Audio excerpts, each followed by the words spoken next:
목사님이 그렇게 말씀하시는 걸 들었습니다. 강단에서 목회자가 1년을 설교했는데도 성도가 변하지 않으면 강단에서 내려오라고 하더라고요. 저는 1년이 아니라 3년을 더 했는데 여러분들이 바뀌셔야 제가 안 내려가는데 여러분들이 변하지 않으시면 내려갈 수밖에 없는 것이 아닐까. 왜냐하면 하나님의 말씀은 우리를 반드시 변화시키는 능력이 있기 때문입니다. 믿습니까? 반만 믿는군요. 하나님의 말씀이 반드시 우리를 변화시키는 것이죠. 곰곰이 생각해 봤습니다.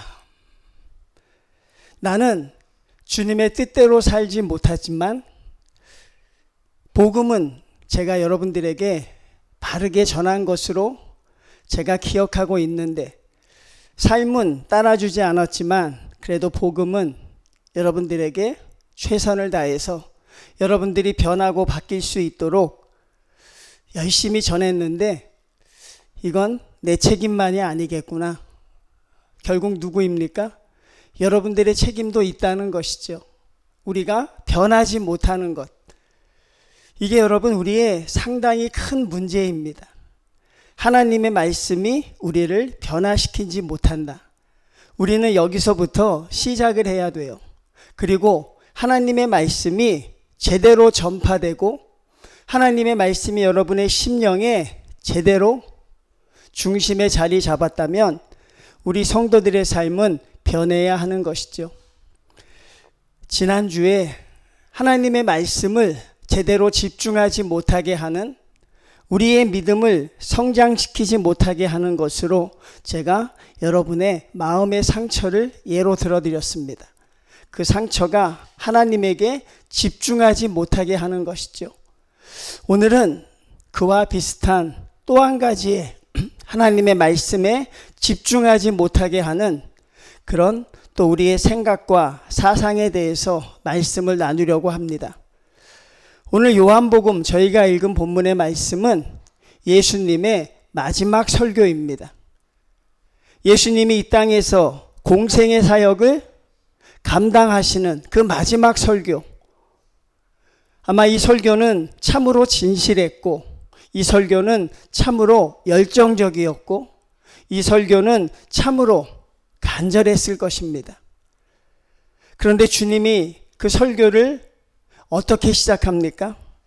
사람들이 많은 표적을 보았으나 그들이 믿지 아니하였다고 합니다. 이게 주님의 결론이었어요. 많은 표적을 행하였으나 사람들이 믿지 아니하였다. 성경을 보면 주님께서 행하신 이런 기적과 표적이 한 36가지 정도 된다 그래요. 그 안에 우리가 생각하는 엄청난 것들이 들어 있습니다. 죽은 자가 살아나는 기적도 있었고 주님이 바다 위를 걸어가시는 기적도 있었고 그리고 또 무엇도 있습니까? 오병이어의 기적도 있었고 앞을 보지 못하는 사람이 앞을 보고 걷지 못하는 사람이 걷게 되는 저와 여러분은 어떻게 보면 한 번도 경험하지 못했던 그러한 일을 주님께서 3년 동안 행하셨습니다. 그 행하신 이유는 무엇입니까? 보고 믿으라는 것입니다. 하나님의 능력을 깨달으라는 것이죠. 그런데 놀랍게도 많은 성도들이, 많은 사람들이 예수님의 기적을 보고도 믿지 않았다고 말씀을 합니다. 여러분, 이게 참 우리의 문제죠. 하나님의 말씀을 듣고도 우리가 믿지 않는다. 어떤 사람들이 대표적으로 그러했습니까? 많은 유대인들이 대부분 그러했지만 오늘 성경을 보면 특별히 바리새인들이 그 대표 주자로 나타나고 있습니다. 하나님의 말씀을 가장 잘 아는 사람들이 하나님의 율법에 정통한 사람들이 오실 메시아가 어떤 모습으로 오시고 어떻게 오신다는 것을 구약의 모든 성경을 통하여 너무나도 잘 알고 있는 그들이 지금 오신 주님을 부정하고 있습니다. 너무나도 잘 알고 있는 율법에 정통한 바리새인과 서기관들이 주님의 모습을 가장 가까이서 봅니다. 그리고 그분이 하나님이 보내신 메시아임을 성경적으로 보면 알 수 있었습니다. 그런데 그들은 부정합니다. 그들은 그런데 그분이 이 땅의 메시아가 아니라고 합니다. 그런데 그들은 그분이 우리가 기다리던 메시아가 아니라고 그들은 말하고 그렇게 믿고 있습니다. 결국 바리새인들이 왜 그런 마음을 가지게 되었을까요? 그들이 왜 그랬을까요? 진리인 줄 알고 진실인 줄 알지만 결국 내 생각과 기준에 맞추어서 내 뜻에 맞추어서 그는 우리의 메시아가 아니라고 생각한 것이죠. 이것을 유식한 용어로 확증 편향이라고 한다고 해요. 많이 들어보셨을 거예요. 확증 편향. 이게 무엇입니까? 내가 보고 싶은 것만 봅니다. 내가 듣고 싶은 것만 듣습니다. 내 가치 기준에 부합되는 자료와 내 생각이 옳다고 지지해주는 그런 데이터들만을 사람들이 집중하기 시작해요. 내 생각과 반대편에서 어떤 일이 일어났는지 알지도 못해요. 우리나라가 참 정치적으로 많은 문제가 되죠. 그 정치적인 문제가 교회 안에도 자유로울 수가 없는 것이죠. 교회 안에서도 그렇게 우리가 생각이 서로 다르게 되죠. 그런데 그 생각의 다름 속에서 우리는 완전히 확증 편향적인 생각을 가지고 살아가는 것이에요. 반대쪽에서는 어떤 일이 일어나는지 알지도 못합니다. 내 기준에 맞지 않으면 우리는 그것을 진리라고 인정하지 않습니다. 여러분, 우리에게 왜 이런 일이 생겨나고 있는가? 이것은 이 사회의 흐름과도 다르지 않습니다. 예전에 제 연배 또래만 해도 참 요즘의 세상은 정말 너무나도 놀라운 세상이죠. 제가 어렸을 땐 TV 채널이 3개밖에 없었어요. 7번, 9번, 11번. 그 TV의 주도권은 누가 갖고 계셨어요? 아버지가. 우리 아버지가 뭘 좋아하셨어요? 뉴스를 좋아하셨어요. 어린아이가 아버지와 함께 뉴스를 봅니다. 저 뉴스 저거 끝나고 나면 코미디 프로 하는데. 근데 아버지와 함께 억지로 그걸 봐야 돼요. 다른 선택의 여지가 없습니다. 그 채널을 같이 봐야 됩니다. 보기 싫은 거를.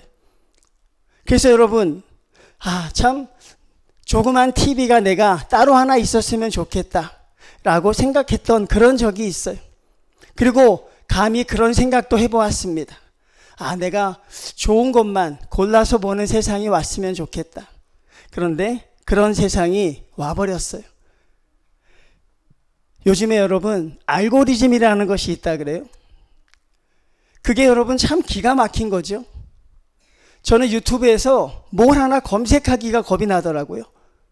뭐 하나 눌러놓으면 난리가 나죠.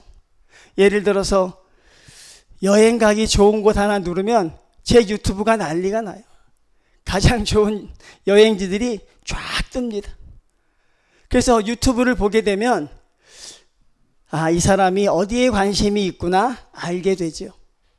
내가 좋아하는 것, 내가 관심이 있는 것, 내가 하고 싶은 것. 예전에는 그런 것들이 내 선택으로 되지 않았는데 이제는 얼마든지 내가 선택할 수 있습니다. 내가 싫어하는 것을 듣지 않을 그런 시대가 된 거예요. 좋아하는 것만 볼 수 있습니다. 좋아하는 것만 언제든지 선택할 수 있어요. 그래서 어떻게 됩니까? 내가 좋아하는 그것이 점점 더 강화되는 것이죠. 너무나도 좋은 세상, 너무나도 우리가 살기 편한 세상이 됐습니다. 그런데 이 우리가 선택할 수 있다는 이 확증 편향이라는 것이 하나님의 교회에 들어오고 성도들의 마음에 그게 심어졌을 때 우리는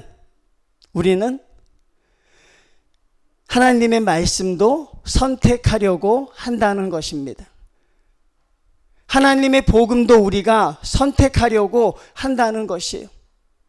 제가 여러분들에게 늘 강조합니다. 여러분들이 생각하는 생각들이 있습니다. 내가 생각하는 교회가 있습니다. 내가 생각하는 목회자가 있습니다.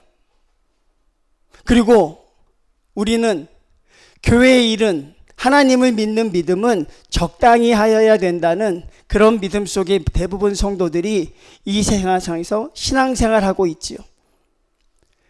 교회는 이래야 한다. 목회자는 이래야 한다. 거기에 대한 정답은 없어요. 정답이 있다면 성경을 돌아봐야 되는 것이죠. 교회는 하나님을 믿는 사람들의 공동체라는 것이죠. 그런데 저마다 자기의 생각과 가치관이 있습니다. 그리고 거기에 맞는 복음들을 성도들이 취합하기 시작하는 것이죠. 내가 듣고 싶은 복음, 내가 관심이 있는 것, 내 생각을 지지해주는 그런 복음의 성도들이 선택할 수 있는 그런 시대가 돼버렸어요. 얼마나 여러분 참 놀라운 시대로 우리가 가고 있습니까? 하나님의 복음도 선택할 수 있습니다. 우리에게 금기적인 생각이 있었어요. 그게 무엇입니까? 하나님이 어때야 한다는 생각은 성도들이 하지 않았거든요. 그런데 성도들에게 지식이 생깁니다.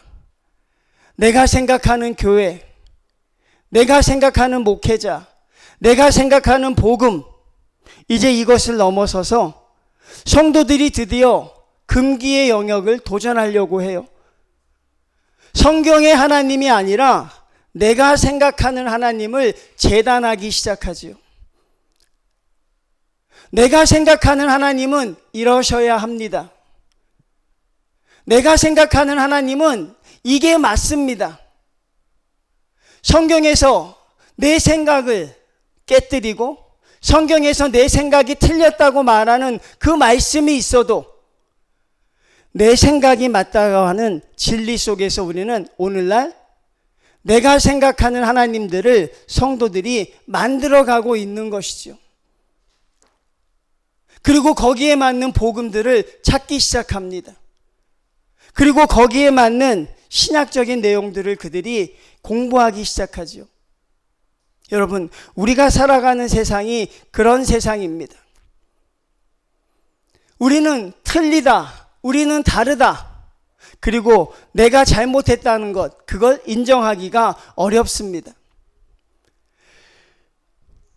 월요일부터 토요일까지 성도들이 참 힘든 생활을 합니다. 직장 생활이 참 힘들죠. 아까도 우리 청년 하나 잠깐 이야기했는데 너무 힘들다는 거죠. 자기 생활하기가 다 어렵고 힘든 삶을 살아가요. 그러니 주일날만큼은, 목사님, 주일날만큼은 힘든 얘기 하지 않으셨으면 좋겠습니다. 주일날만큼은 부담되는 얘기 하지 않으셨으면 좋겠습니다. 그저 교회에 왔을 때 즐겁게 찬양하고 그리고 하나님의 말씀 기쁘게 들을 수 있는, 하나님이 너희를 사랑하신다, 하나님이 너희와 함께 하신다, 그리고 더 나아가서 하나님은 너희가 죄를 지어도 용서해 주신다, 너희가 이 세상에서 살다가 무너지는 것도 하나님이 너희를 향한 사랑으로 덮어주신다, 그런 말씀이 강단에서 선포가 되기를 성도들이 원합니다. 세상에서 사는 삶이 너무 힘들고 어렵습니다. 그러니 주일날만큼은 목사님 다 같이 웃을 수 있는 말씀, 그렇게 하면 죽는다는 소리, 그렇게 살면 망한다는 소리, 하나님의 성도는 그렇게 살면 안 된다는 소리, 죄를 지었으니 통곡하고 회개하고 자복하라는 그런 소리. 하나님, 그런 소리를 우리에게 주시는 것, 우리가 너무 불편하니, 저희가 그런 것을 들을 수 없으니, 하나님, 목사님, 우리가 들을 수 있는 가장 좋은 말을 해주셨으면 좋겠습니다. 격려해 주십시오. 위로해 주십시오. 괜찮다고 말해 주십시오. 내가 살아가는 삶의 방식이 틀렸다고 말하지 마시고 그 삶의 방식에서도 하나님의 뜻이 있었다고 설명해 주기를 바라고 있는 거예요. 유대인들, 바리새인들은 메시아임을 알았습니다. 그가 이 땅에 오실 주님인 줄 알았어요. 그런데 그들은 생각합니다. 우리가 원하는 메시아는 정치적인 메시아여야 한다. 내가 생각하는 메시아는 군사적인 메시아여야 한다. 그런데 지금 이 땅에 오신 하나님이 보내신 저 메시아는 우리의 생각과 우리의 기준과 다른 분이 오셨다. 여러분, 그때 성도들이 취할 수 있는 스탠스는 무엇입니까? 내가 살아가는 삶 가운데 이것이 말씀과 충돌됐을 때 우리가 취할 수 있는 스탠스가 뭐예요? 어떻게 배우셨어요? 하나님 앞에 회개하라는 것이죠. 내가 틀렸다는 것을 고백하라는 것이죠. 하나님, 내 생각이 잘못됐습니다. 하나님, 내가 주님 앞에 잘못된 생각을 했습니다. 세상이 헛된 꿈을 가지고 하나님을 바라보았습니다. 이런 나를 용서하여 주십시오. 이게 성도의 자세지요. 그런데 놀랍게도 오늘날은 그런 자세를 성도들이 취하지 않습니다. 오히려 나를 지지하면서 하나님의 말씀이라고 하는 그것이지만 그것을 우리가 진리라고 인정하지 않기 시작하는 것이죠. 이게 여러분 지금의 모습이 아니라 예전에도 그런 모습이 나타났어요. 성도들은 항상 하나님의 말씀에 집중하지 못합니다.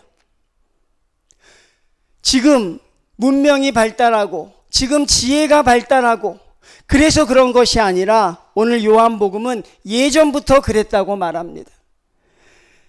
38절입니다. 선지자 이사야의 말씀을 이루려 하심이라. 주여, 우리에게서 들은 바를 누가 믿었으며 주의 팔이 누구에게서 나타났나이까. 하나님, 이사야가 복음을 전하면서요, 너무나도 어려운 자기의 갈등의 직면에 처합니다. 하나님, 저들이 듣지 않습니다. 하나님, 내가 생명을 다해 복음을 전하는데 내가 하나님의 말씀을 가지고 제가 능력을 가지고 최선을 다해 저들에게 전하는데 하나님, 저들이 듣지 않습니다. 저들은 누가 우리의 구원이고 누가 우리의 주님이냐고 여전히 말하고 있습니다. 하나님, 저들의 완악한 마음을 어떻게 하면 좋겠습니까? 복음을 들어도 도무지 변하지 않는 성도들, 어떤 것을 보여줘도 하나님의 것이 옳다고 인정하지 않는 사람들, 절대적인 진리, 절대적인 보편적인 진리가 사라진 그 시대를 살아가지요. 여러분, 참 무서운 것입니다. 이제 절대적인 진리가 무엇입니까? 나의 가치관, 나의 세계관입니다. 우리는 그것이 하나의 큰 진리라고 생각하며 살아가지요. 여러분, 이 험악한 세상 속에서 하나님을 믿는 성도들이 하나님의 말씀을 선택하여 갑니다. 그리고 그 생각이 나의 생각과 맞지 않으면 그 어떤 것을 보여주어도 믿지 않아요. 우리는 성도들과 가끔 그런 이야기를 합니다. 우리가 말입니다. 만약에 주님이 바다 위를 걸어가시는 그 현장에 우리가 있을 수 있다면 우리는 주님을 더 잘 믿을 수 있었을 것 같은데, 이 험악한 세상 속에서 주님이 나사로를 살리셨던 그 현장에 우리가 주님의 모습을 보았더라면 우리의 믿음이 흔들리지 않았을 것 같은데, 그런데 여러분, 그 생각은 중요하지 않다는 것이죠. 우리의 눈으로 보는 것이 아니라 결국은 우리의 마음이 중요하다고 말씀하고 있어요. 하나님도 참으로 고민이었습니다. 성도들의 완악한 마음. 하나님이 그럴 것 같아요. 무엇을 보여주어야 믿겠느냐? 사랑하는 정인교회 성도님들, 하나님이 여러분에게 어떻게 해주셔야 여러분의 마음이 변할 수 있을까?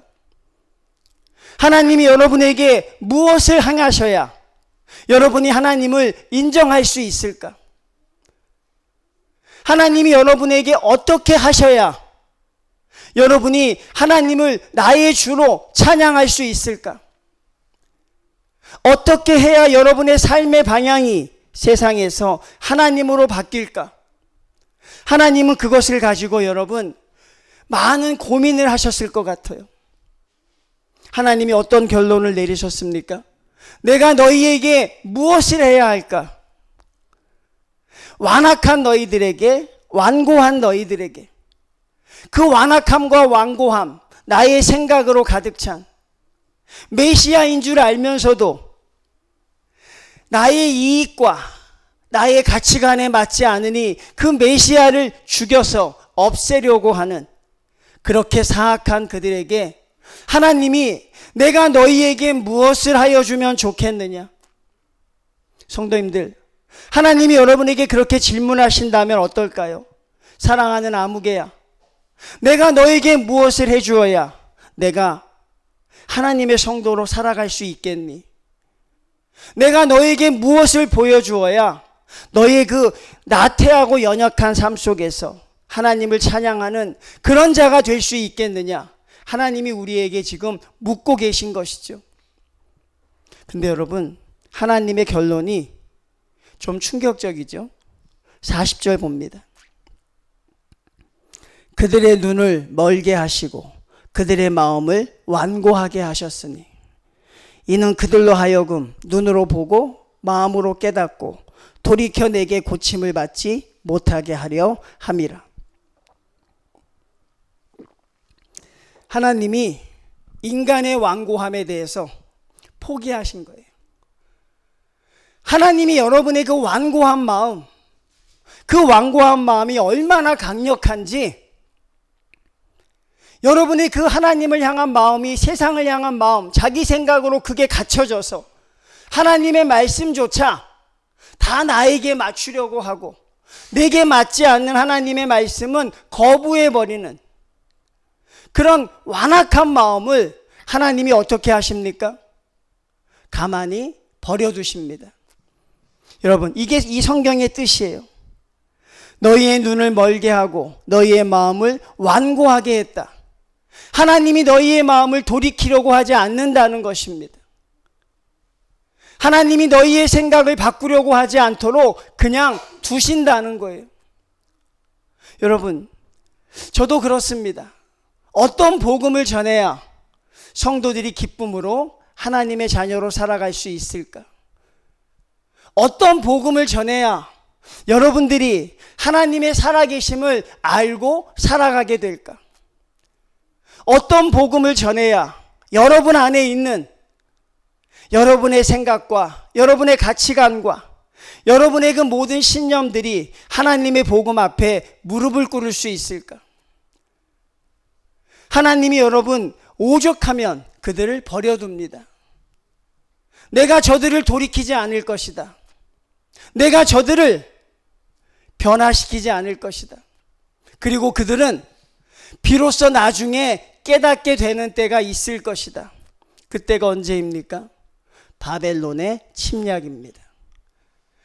하나님이 돌이키라는 그 사인 앞에서도 여전히 변하지 못하고 자기가 옳다고 생각하는 생각을 가지고 살아가는 성도들을 하나님이 돌이키지 못하고 그냥 두신다는 거예요. 하나님이 능력이 없어서가 아니라 여러분의 마음이 그만큼 완악하다는 것이죠. 저의 마음도 너무나도 완악합니다. 하나님이 살아계심을 알아야 되는데, 하나님의 능력을 믿어야 되는데 우리는 그렇게 생동감 있는 신앙을 찾아내지 못하지요. 예전에 뭐 그런 영화가 있었다 그래요. 정확한 제목은 기억이 안 나는데 어떤 높은 관리가 있었습니다.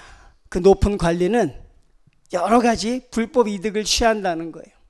뇌물도 받고 밑에 사람들을 또 협박해서 돈도 뜯어내고, 그래서 그 모든 돈들을 모아놓는 금고가 있대요. 그래서 그 사람은 매일같이 그 금고에 자기의 재물을 채우는 게 그 사람의 복이었대요. 근데 놀랍게도 그 금고에 써 있는 말씀이 예수님 곧 다시 오십니다. 여러분, 불법 재물을 취득하고 자기가 취하지 않아야 될 재물을 계속 취하면서도 그의 금고에 뭘 붙여놓은 거예요? 예수님이 다시 오십니다. 아무 상관이 없다는 거예요. 예수님이 다시 오신다는 말을 들을 때 두렵고 떨려서 하지 못해야 되는데, 그걸 하지 못해야 되는데 오늘날의 성도들은 그게 써 있는 건 알면서도 태연하게 그 금고의 문을 하루에 몇 번씩 연다는 거예요. 하나님의 말씀이 나에게 이루어질 것이라는 그런 확신을 성도들이 갖고 있지 않아요. 하나님의 말씀대로 살지 못하면 내가 어렵고 힘들게 살 것이란 그런 여러분, 하나님의 말씀을 여러분들이 듣고 있지 못하다는 사실이, 예수님을 가장 가까이서 봤던 바리새인들, 그게 진리인 줄 알았던 사람들, 여러분, 말씀 앞에서 하나님, 제가 틀렸습니다라고 고백하는 게 요즘에 그렇게 어려운 세상일까? 성도들이 하나님, 어쩔 수 없었습니다. 하나님, 그 상황에서 제가 최선을 다했습니다가 아니라 하나님, 제 생각이 틀렸습니다. 그렇게 고백하고 말하는 게 여러분, 그렇게 어려운 것일까? 우리는 세상에서 자꾸 그렇게 물들여져 가고 있는 것입니다. 모든 걸 선택할 수 있습니다.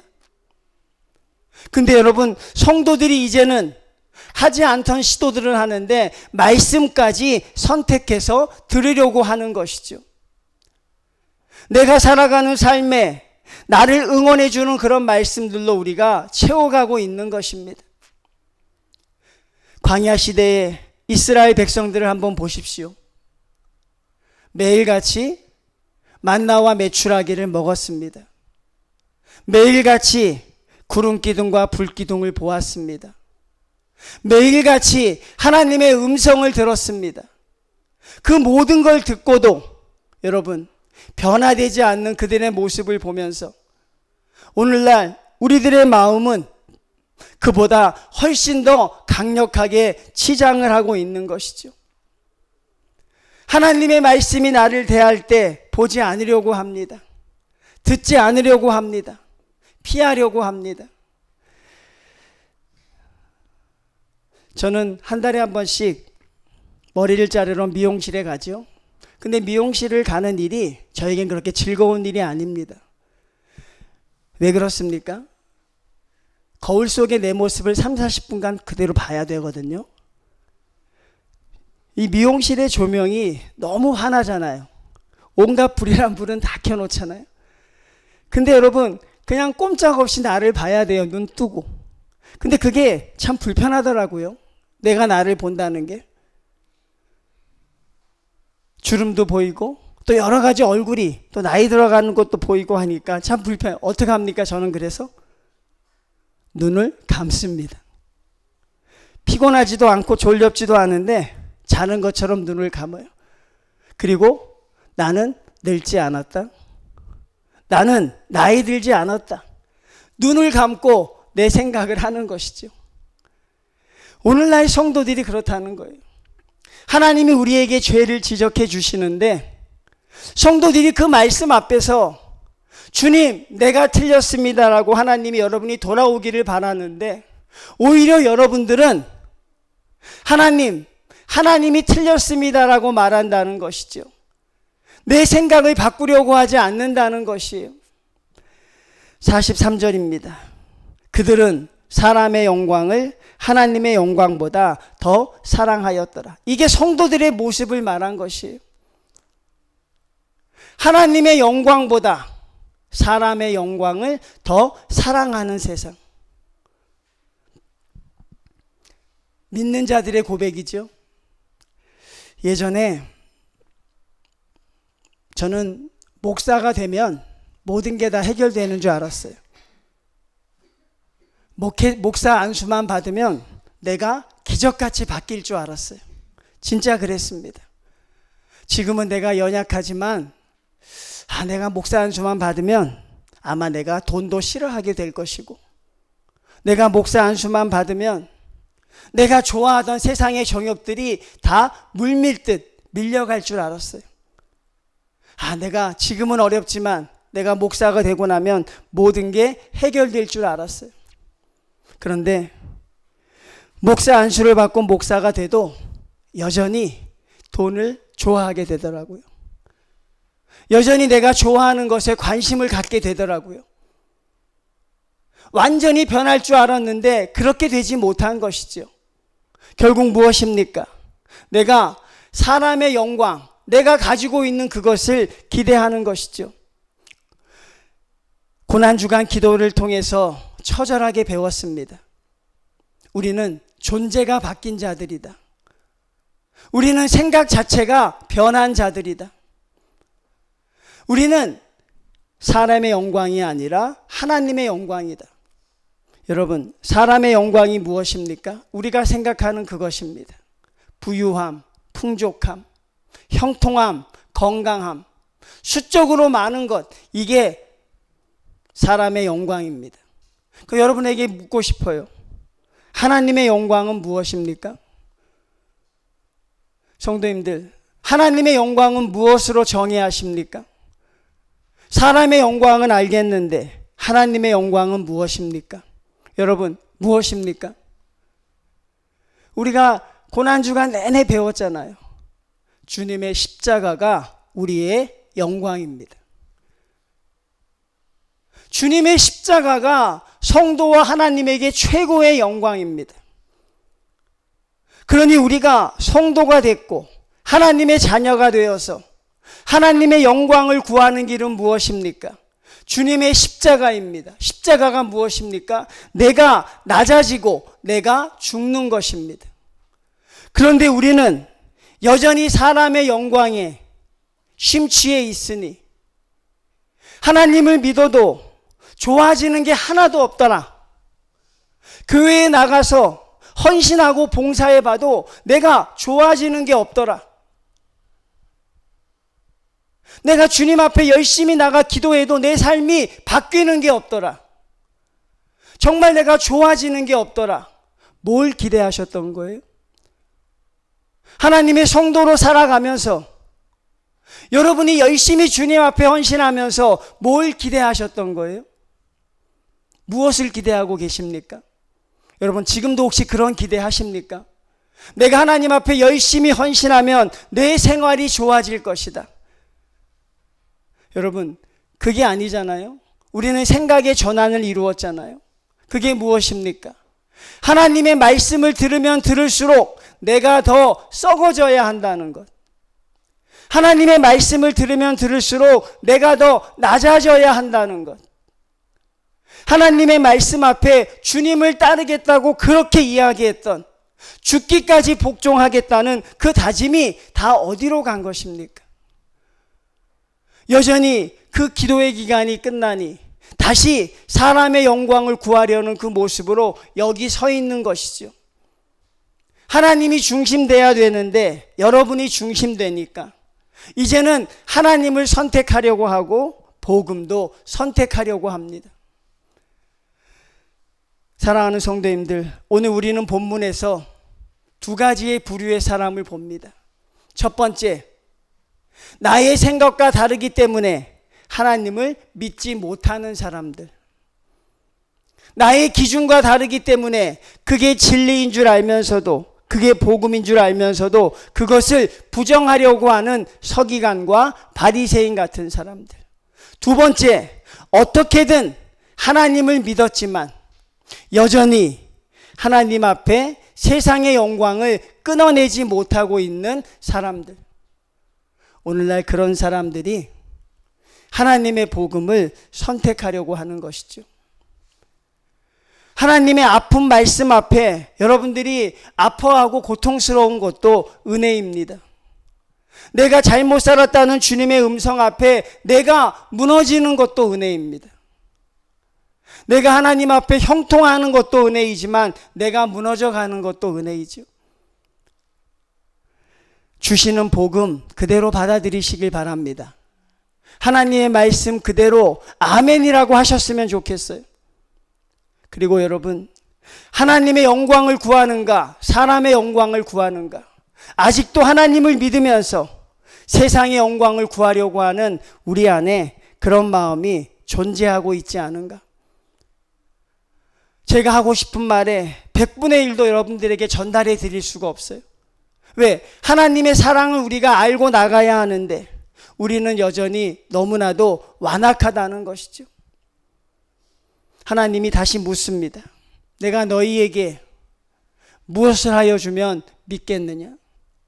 내가 너희에게 무엇을 보여주면 믿겠느냐? 아들을 죽여서 십자가의 고통을 당하게 했는데 그것도 부족하냐 믿는 것이죠. 너희를 위해서 모든 걸 드리는데 왜 너희는 너희의 영광만을 구하고 있느냐 하는 것이죠. 이 하나님의 말씀이 여러분의 중심에 들어가서 열매를 맺었으면 좋겠습니다. 말씀을 선택하지 마시고 하나님의 말씀을 말씀 그대로 받아낼 수 있는 우리 성도님들이 되시기를 하나님이 가장 원하지 않으실까? 그런 생각을 합니다.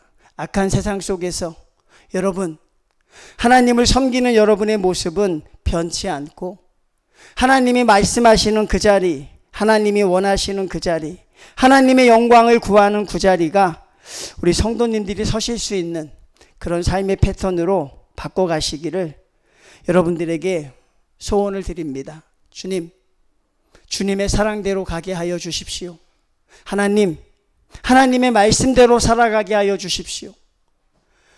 지금 너희가 당하는 고난은 장차 받을 영광과 비교할 수 없다. 이 말씀 붙잡고 승리하며 살아가는 우리 성도님들 되시기를 주님의 이름으로 축원을 드립니다.